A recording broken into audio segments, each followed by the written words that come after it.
the All In interview.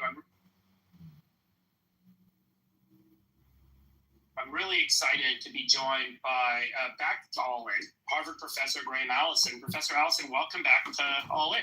Thanks for having me.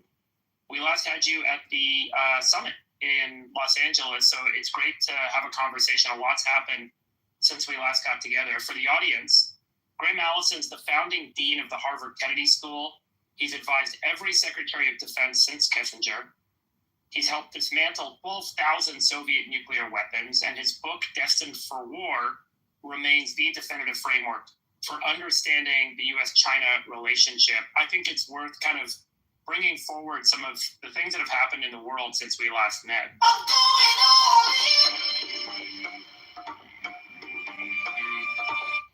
It's the single platform / all is dead, but the regime is still holding on to power.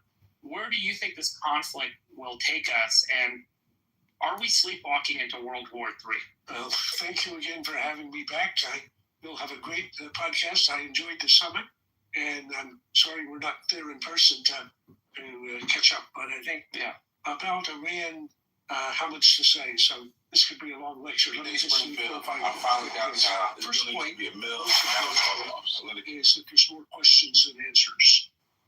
So there's a huge level of uncertainty currently about what's happening and about what's likely to happen. Part of this is this famous fog of war, but there's a fog of war that's actually increased because we got two big fog machines adding to the confusion, namely Trump and the administration on the one hand and Bibi on the other, and then we got all the chattering class around it. So I would say, why did Trump decide to go to war now? There's 6 different reasons he and the administration have given, and each one they back around. What's the objective? There's 5 different objectives backing around. And when is this war going to end? A day, a week, a month, who knows? So it's very uncomfortable to recognize how uncertain things are. And most of the conversation about it tries to make it more confident. I think the place to start is there's a huge amount of uncertainty. Having said that, I'll still give my prejudices about a few of the points. Point 2, this has been an extraordinary demonstration of supreme military power and supreme intelligence power. U.S. military and the intelligence community and the Israeli counterparts have been way, way, way off the charts. And I think this should make all Americans proud of what's been built over this decade, 2 decades of investment, but especially the past decade. Third point, there's no tears to be shed for Khamenei and the Islamic Republic regime. It's an evil leader, an evil regime, and there's no bad thing that could happen to them that we shouldn't be cheering on that. Next point, though, breaking something's a lot easier than building something. And destroying targets is something that our military knows very well how to do. Building a new regime change, is something that we know historically doesn't work very well. At least in Iraq and Afghanistan, we had every word said that's been said in this case, and we then went all in and spent more than $1 billion, many, many thousands of American lives. And when we went to Afghanistan, the Taliban were ruling. When we left Afghanistan, the Taliban were ruling. So I would say, unfortunately, it's against a backdrop that's hard. The next point, slightly more controversial, but I think this is Bibi's war. If your reader or your listeners don't remember Moby Dick, they should go look at it again. Ahab had this fixation or obsession with the white whale and trying to find a way to kill the white whale whenever he could. For the last 2 decades, that's been Bibi's number 1, number 2, number 3 agenda. He's tried to sell that war to Obama, to Trump 1, to Biden, and how he succeeded in mesmerizing Trump, who I thought had his number. I'm surprised. So I'm pro-Israel, but anti-Bibi in this respect. And I think that I understand he's brilliant politically, but I don't think this, the arguments that were made that that Trump has actually repeated that Iran was about to attack us. I see no evidence for that. That Iran was about to get a nuclear weapon. I see no evidence for that. That Iran was building an ICBM that was going to attack the U.S. I see no evidence for that.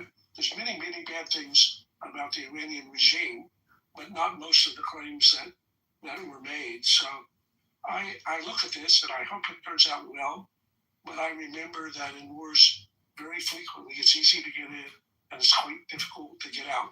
Let me double click on that point. You mentioned there's multiple reasons that the administration has messaged for doing this, multiple views on what success looks like, multiple timelines on ending it, and that this is Bibi's war. How do you think Trump was motivated to do this? What is the real motivation? And I will ask this in the context of the big delegation and visit to China coming up next month. Is Trump motivated fundamentally to create leverage with China and use this as a tool to try and maximize his negotiating leverage going into the Chinese negotiations? That's a great question. I wish that the answer was this was all part of a grand strategy. That would make me feel hugely better. But I try to do Trumpology, and I was actually having dinner last night with Bill O'Reilly, a former student, who I think is one of the better Trumpologists for trying to interpret, and we were going back and forth through this. It's easy enough to see why the window, tactically, the window in which this attack occurred was chosen, because here you got the Supreme Leader and 40 of the other leaders of Iran out in public, so that's an opportunity as a target. I think the best opportunity that's come along. The question is, why would you be attacking them? And especially Trump, given his campaign and his previous views about not repeating the mistakes of the people that took us into endless wars. And I think I think Bibi is a magician. I think his single-mindedness is impressive. I think his agility in making arguments and developing arguments is impressive. How he managed to persuade Trump this was a good idea for the U.S. now, I don't have a good idea. And I think that if I listen to the reasons why even the people closest around him have given, or that Trump have given, they don't seem persuasive. Now, partly Trump is erratic. Partly he sort of acts on the basis of instincts. Somehow it came to him that this was something that could be done. I think actually Bibi painted a pretty the upside of this picture, if it's successful, and I hope now that we've gone into it, it would be redefining security in the Middle East for a generation. So getting rid of the Iranian regime as the Bibi and company have gotten rid of the proxies of the regime earlier, which again, since October 7th, been extremely impressive. You could say, well, there's going to be a whole new Middle East. And if the Middle East were all like the UAE, that would be fantastic. Fantastic for all the human beings that live there. So I think maybe he got excited by the upside, not quite careful enough about the risks or the downside. Because the number of ways in which this could go wrong, if we woke up tomorrow or today and a couple of ships have been sunk or a couple of hundred of Americans have been killed, this is going to have a very different image. And you think that this is independent then of the action with Maduro and independent of the big delegation headed to China for a big negotiation next month? Well, I wouldn't say entirely independent. I would think with Maduro, so Trump, I think this is my armchair Trumpology, but I would say initially he thought tariffs were a magic wand. And every leader thinks if you have a magic wand, that's fantastic. He's tried the tariff magic wand and discovered it didn't quite have all the effects that he imagined on Liberation Day. He then discovered the American military, which genuinely is a huge wand. And the Maduro operation was just spectacular. I mean, again, it's a military and intelligence operation. Brilliant. No other country in the world could even imagine doing something like that. And that actually, makes all of us stand taller. It can also provide a little, or historically encourages hubris and an imagination that this magic wand can work in many other arenas. I don't mind at all the proposition that every other country should take account of the fact that the U.S. has the most remarkable military and intelligence community in the world, and that's not a bad backdrop for China and for a China trip. So I agree that things may not be completely disconnected, but I think in terms of the timing, right now, when is the war going to be over? If you talk about 3 or 4 weeks, we'll already, he'll be in China on March 29. So my inclination, again, if we were just doing prediction markets, is that he's going to find a way to declare this over before then, because he needs a little time to get his mind set on that. But if you ask the folks at the Defense Department, or if you ask the people in Israel, they're thinking this is another month or beyond as a war. So again, just things I don't think are quite, in sync. Jason joined us. Professor Alton, it's always a treat to have Nice to see you. Nice to see you. It's amazing to have you on here and to give us this time. If things were to go extremely well and Iran went from a monarchy to a dictatorship and now in this third act here in modern day to a democracy, and you actually had a democracy with 93 citizens in the Middle East, what impact would that have on the region? We've seen the Gulf monarchies evolve human rights, but they're still monarchies. You have one other, I guess, democracy in the region in Israel, but this could be extraordinary if it was a democracy. What would that mean to the global chessboard? Well, it's a good question. I mean, if this could occur, it would be spectacular. Even, I think, but I would say this is way, way, way too ambitious. There's 100 things that would be wonderful outcomes, better than what's likely, that would be short of that. I remember in Iraq, after Bush failed to find nuclear weapons, which was the initial, I'd say, somewhat cooked up rationale for our going into Iraq, Condi Rice, who was the secretary, gave a speech about how wonderful it'll be when Iraq is a democracy and market economy, quote, radiating stability through the Middle East. So we're pretty good at doing I Have a Dream, in that version. I think that's a way, way, way stretch. I would be very happy with a regime there that simply was not about building nuclear weapons, was not about building missiles that threaten the U.S. and our friends and allies in the region, and not about supporting proxies. And if it's a pretty cruel regime, unfortunately, that's unfortunate for the Iranian people. The Persian people, when I'm a student of history, I love Persia. I remember Cyrus, and I remember the Peloponnesian War. I remember, this is a fantastic culture and history. They've been hijacked by a terrible, terrible group of people. And if those people can be somehow ousted, wonderful for Iranian people and wonderful for the world. If I were betting it, again, I'd say go back to the first point. It questions uncertainty, finding signals in the noise extremely difficult. But if I were betting it, it'll end up that the guys with the guns will in some version be the next generation. And if they're tamer and less determined to threaten our interests, will this have been worth it? Well, again, we'll have to look at, over the longer run. I think the other thing that we know about wars is that they're unpredictable and that they have many unanticipated consequences. Now, I think as we watch what's happening now and see what impact does that have on oil and gas prices, predictable, so you can see, and going and going. Well, what impact does that have on other countries? Huge. So the number of countries now whose economies are being disrupted by this impact, and therefore blaming us for it. I had a call from someone in Taiwan yesterday saying, wait a minute, did anybody think what's it's doing for us? Since they get about half of their their election.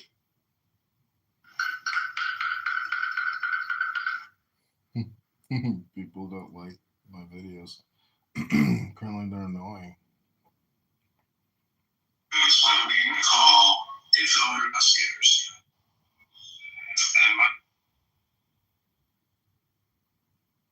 Not done. He's not about trickery. Plan. So I got you. no magic. No defying the laws of nature. No defying the laws of nature. No magic. You guys are compelled to interact. Yeah, I'm compelled because what you're doing is, Hans, is you're overtaking your city. No, but you're doing all this stuff. You're doing all this stuff. Okay, go ahead. Pilate's wife told him, don't you dare. This is a good man. Don't you have anything to do with his death. So Pilate went out of his way. He went out of his way to make the Jews responsible, right? Okay. And then he deceived, just like the Quran said. White families, to be sure, but it is going to be in the hands of women. I think we are going to see a different type of candidate that is going to be. So imagine if we had more Mackenzie Bezoses than we did, Miriam Adelsons that are, over all of these billions of dollars. That's all I'm saying. So I think it's gonna change the landscape. Yeah. That W is back in the house. All right, period. Who's the point? Not the W. If it turned out that Torto was a man, would you still be interested? No, I'm not interested in that. Well, luckily that's not the case because Hey, Daddy! Hey, Daddy, I'm hungry for some raw milk, Daddy. Okay, well, buckle in. Yeah, well, strap in, buckle in. Wait, John Kitover. What you thought about knowing what Abby looks like now? You saw my response video, right? But can you tell everyone in the room? You don't want to know. It's too shocking to hear. What do you mean? What did you thought she would be in your head? Like, what did you imagine? Yeah, what's Well, the intention? When I think of someone who's fully evolved as opposed to like a Cro-Magnon, see, we are Homo sapiens or Homo sapiens. But when I see an under-evolved Cro-Magnon looking hybrid, sometimes it makes me, respond in a certain way, which, people are maybe upset by. And I try not to upset people when they hear me react to what I saw. Well, I believe that they should be slaughtered and taken out of existence. Wesley, What's wrong with you? No, there are human beings on this planet that honestly they're so unattractive that they should be murdered? pretty much. That's messed up. That's really Wesley, you call yourself an American? That's my position. Hey, where's that Corval knife? Who's playing the fucking... Is that you, John? John Kitover. That only Who's playing the top half? beautiful human beings should be allowed to propagate this planet. Wesley, that's a lot. So, John, what was your exact reaction when you saw it? Well, I was also a little shocked by seeing Yael's pussy and her fake tits, as well as her lips and tongue saying all types of horrible, slutty, wonderfully sexual things. And when I contrasted that with the she-wolf type hybrid creature that I came across with the plucked eyebrows and the bangs from hell and the tan that never was, I realized that even if you're a PhD, but you still look like you came from World War III, like nuclear fallout, mutations alone aren't responsible for human evolution. It's actually antisocial behavior which creates evolutionary bridges in the history of mankind. I have no idea who the fuck Wesley, you are. please, But you're gold a is... man after Wesley, my heart. Wesley. Oh, okay. All right. I thought you were going to interrupt me and say that what I was saying was inaccurate, but thank you for confirming. This is gold. I'll be here all night. I believe that they should be taken out of society. Alpha, are you here? Oh my God, I want this bitch to listen. I'm listening. Okay, good. Like, Leslie, let's let Kitover finish his thought. So I'm cooking here, and let me tell you, when I take parsley, or I take oregano, or I take cardamom, or I take a little curry, and I mix it up and I make a paste, and then I look at it and I say, what would I call that if I were to put like slop that on my bread as a dip, or like coat my chicken? Let's just call it Abbey paste. And you know, the first cosmetic that was commercially successful was inspired by the Abbey paste.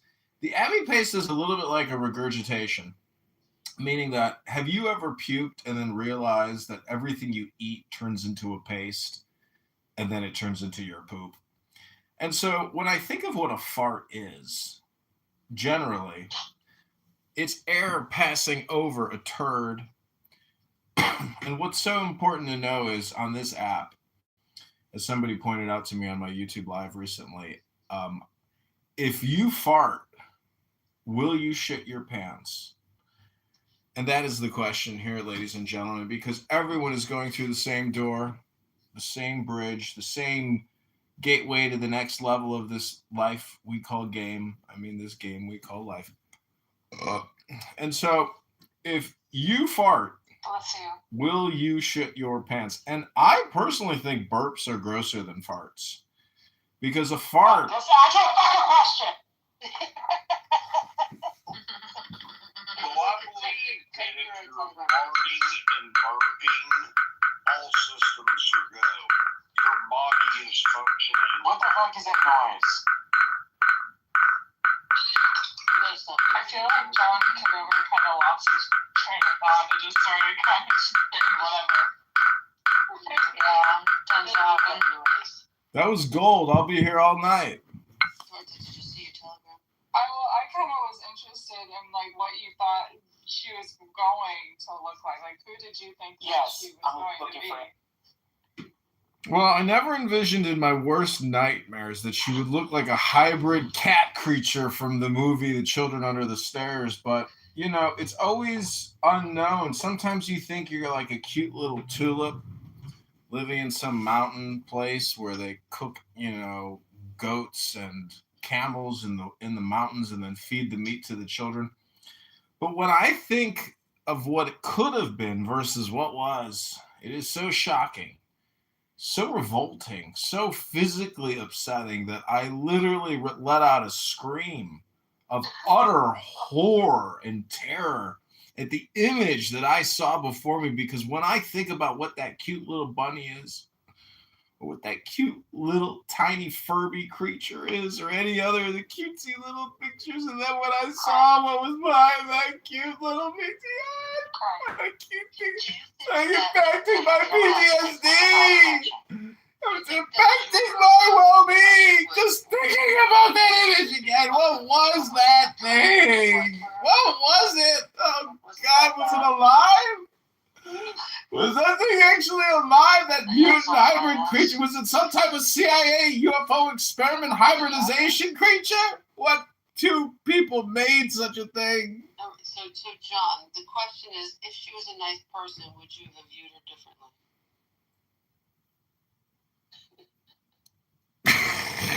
It's okay. Well, I believe that if people are barping and farting, all systems We know, Wesley, we know.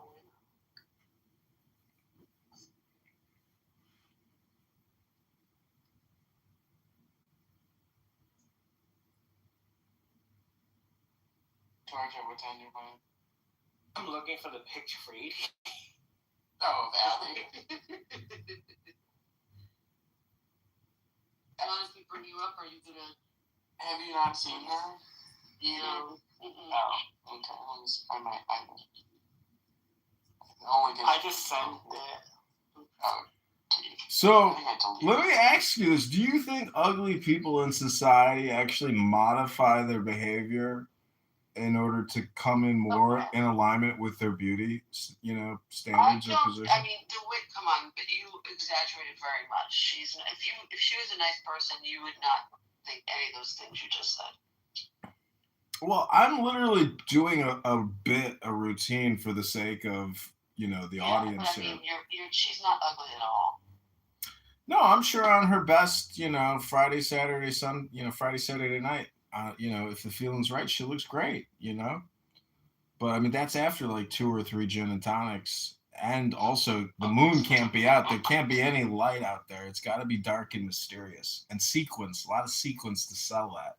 Wait, who are you talking about? Somebody probably doesn't go to the gym. Oh my goodness, bro. It's so confusing nowadays. I go on Hinge and I, swipe right, and then it turns out there's all these men that dress up as women, and I'm like, how in the world does Hinge allow men to identify as women when those are clearly all men dressed up as women? I filed a class action lawsuit to demand that men stop presenting themselves as women because they're just too goddamn beautiful, huh? That would happen when you become congressman, but that will never happen. Oh, I also your photos as well, Bussy. I was also equally repulsed and shocked. I thought you were black. Turns out you're a faggot Mexican. I couldn't believe it. I had no idea. I always thought you were black. I thought you were black. Couldn't believe it. You're an LGBTQ narco terrorist. We gotta bomb you with a fucking Hegseth IUD. I'm a trans woman. You're the most dangerous hybridization creature. See, most people don't know what change in trans really means. I saw a black man on the street once and he was screaming, "Got any change? Got any change?" Nowadays, you can't even ask for change. You gotta ask for gold coins. Here on Clown House, the new economy, the parallel society you've all been looking for. Anyways, what I'm trying to say here is that, Torta is the ultimate spy agent, the ultimate information gatherer here. And I want to thank you for finally sending me Yael's titty photos. Wow. Bravo, sir. Finally, one man who could achieve what seemed to be impossible. Wow. And those were some glorious looking titties. AJ sent me, so it's AJ technically. Wow. Full vagina. I mean, you could tell that. And Tony sent it. Actually, Tony's the one who sent it to me, not AJ. How did people get those in the first place? Tony sent it to you. URL's pornographic pictures and videos. Yeah. Yeah. Don't listen to him, Gold. I'm not her. Tony, what's it like being such a repulsive, virulent, anti-Semite, piece of white trash or Hispanic, biracial, Latino trash, whatever you are? Do you wax your mustache or do you shave it or trim it? How do you get rid of your facial fluff? I wax it. You wax your mustache? Do any of the ladies here also wax their mustache? Yeah, twice a week. Oh, because I was dating a beautiful girl once and I saw some hairs on her chin. And I said, you know what? This relationship's over. I'm going to Israel. I'm going to go to Tel Aviv. I'm dumping this fat, disgusting American, this liberal fat slob. I'm going to Israel where there are confirmed killers walking the streets. I don't blame you. Sexy. I got to go for a 10-mile jog. I just killed 15 Palestinians in an airstrike. What? Wow, baby, let's go to dinner tonight. Have you guys ever been to Israel? Hello? I have. It's amazing going through the airport. It's so exhilarating. Who's your rabbi? Who's my rabbi? What? Hello? You got to identify at the airport who your favorite rabbis are.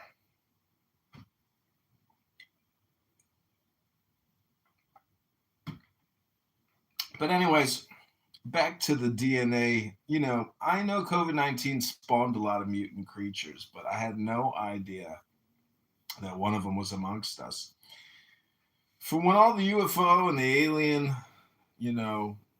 conspiracy theorists, they know a lot of things, but King Nava's here. King Nav was probably also equally repulsed at the hybridization creature we discovered behind all those cutesy little bunny photos. What is that thing? Did you tattoo your eyebrows on? Oh my God! What happened to your skin? Ooh! You can't touch your toes. You're a blob. You are a human blob. You're like McDonald's in a box. So we're live on TikTok right now. We've got 1,300 live viewers. It's incredible. Our TikTok has exploded in popularity, all because of Clown House and my multi-studio recording efforts. We're averaging over 2,000 views a minute. Google has just wired us our monthly bread and butter for $14,000 because of you beautiful AI people. All the data that we're feeding in. That Mormon NSA. You can finally go into a private room. Hello? Oh, no dresses. Thanks, Delphine. Do your TikTok viewers have any favorite characters? Any favorite Clubhouse characters? Well, definitely Alpha. Our favorite. I don't know. Let me ask Abby. These people don't have me. From the garden